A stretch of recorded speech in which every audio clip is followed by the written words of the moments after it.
हरियाणा प्रदेश के कई जिले एनसीआर से बाहर हो जाएंगे।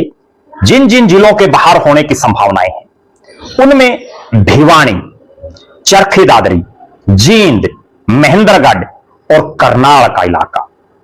अब मैं आपको एक उदाहरण दूं, भिवानी का बड़ुआ और शिवानी का इलाका है, दिल्ली से कितनी दूर है?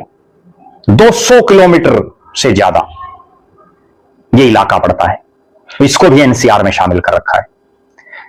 दादरी का बहुत सा इलाका, इसी तरह से महेंद्रगढ़ का इलाका, जींद का इलाका, जो दनौदा तक की बेल्ट का अगर हम जिक्र करो, दनौदा से भी आगे पिपरथा तक, धनौरी, उझाना,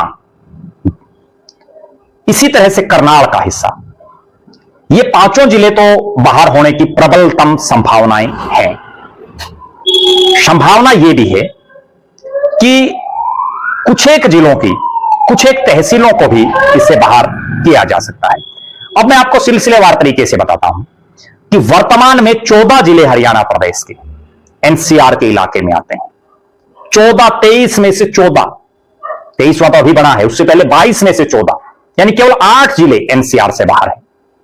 फिलहाल गुरुग्राम, फरीदाबाद, रोहतक, सोनीपत, रेवाड़ी, झज्जर, नूंह, पलवल, पानीपत, महेंद्रगढ़, जींद, करनाल, भिवानी और चरखी दादरी ये एनसीआर में आते हैं। 16 जून को जो बैठक होगी वो हरियाणा प्रदेश के कई जिलों का भविष्य तय करेगी।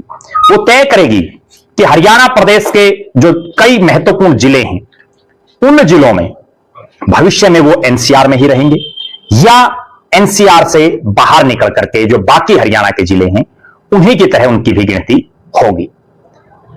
अभी फिलहाल जो हालात है उसके मुताबिक राष्ट्रीय राजधानी क्षेत्र में शामिल होने से इन इलाकों को कोई विशेष फायदा नहीं हुआ, बल्कि बहुत लंबा और बड़ा नुकसान हुआ है। सबसे बड़ा नुकसान, इतने लंबे समय से एनसीआर में रहने के बावजूद हरियाणा के इन जिलों में जिनका हम जिक्र कर रहे हैं, चाहे भिवानी हो, चाहे दादरी हो, चाहे जींद हो, महेंद्रगढ़ हो, करनाल हो, कोई बहुत बड़े उद्योग व्यवसाय नहीं यहां स्थापित हुए। गाड़ियां भी इन लोगों को जल्दी बेचनी पड़ रही हैं, क्योंकि यहां पेट्रोल और डीजल की गाड़ियों की जो कंडीशन है वो एनसीआर के बाहर के इलाकों से अलग है। लेकिन चूंकि अब एनसीआर में है तो उसका नुकसान भी कहीं ना कहीं इन इलाकों को भुगतना पड़ा है, और वो नुकसान 1-2 दिन से नहीं, लंबे समय से, क्योंकि एनजीटी के जो नियम हैं, वाहनों पर जो पाबंदियां हैं, उद्योगों पर भी जिसका सीधा असर पड़ रहा है, विशेषकर जो उद्योग प्रदूषण फैला रहे हैं।